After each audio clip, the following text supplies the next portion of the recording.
Hi everyone, Noah from GS Curated here. Today I wanted to make a quick video about shopping smart in retail environments. This video was inspired by a recent experience I had in Aspen where I went to a shop to look at a Golden Hills squash blossom. They had a $20,000 price tag, discounted it for me for the low price of $14,000, and then I asked him what kind of beads they were and he said Navajo beads instead of handmade or something else. So from that experience I know that there are a lot of retail shops out there. Typically the prices are higher. However, if you see a really stunning piece and you try it on and you fall in love with it, it might be worth it if it's in your budget. So today I want to talk about a few strategies and questions to ask those sellers so that you can get the most out of those moments. From my experience, I came up with 3 strategies that you should keep in mind when shopping in a retail setting. The first one is test their knowledge, next is verify the authenticity, and the third one is work on the price.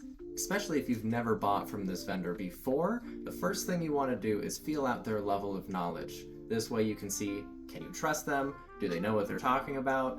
It's important to refer to your own base of knowledge and ask a question about the beads, about the mine, something that you feel really confident about the type of metalwork, just so you can feel out, does this person know what they're talking about? And maybe, are they willing to lie to me? If you feel like you can trust the seller, the next part is to authenticate the piece. Do they know who the artist is? Is it signed by anybody? Is it sterling silver? Is it marked? How do they know? Who tested it? And how do they know what the stones are? And if it's a new piece, they should probably know the mine too.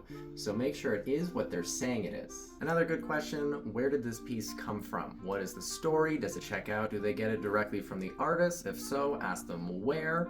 Just make sure that everything adds up and makes sense to you. The last thing when authenticating, keep in mind all of the tips that we've discussed in our Buyer Beware series over the last few months. Anything that might indicate it's an import, the stones might be block or fake, etc. The last thing is price. If you're sure you want the piece, here's a couple tips that you can use to negotiate and get the best deal possible. A retail setting is always going to be more expensive than buying from somebody online on eBay or a seller like me.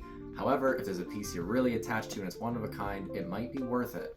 So, what can you do to get that price lower? First thing to keep in mind, retail margins are usually a lot higher and their pieces have been sitting a lot longer.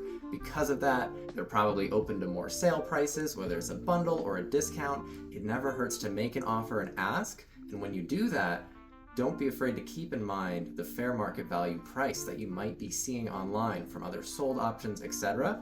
They're definitely not going to sell it to you at that price, but it can be used as a reference for negotiation. Most stores probably won't be like my Aspen example where they're charging 7 times what they paid for it and over double what any retail shop would have charged for that necklace. Ultimately, in a retail setting, the sticker price is not usually their final price.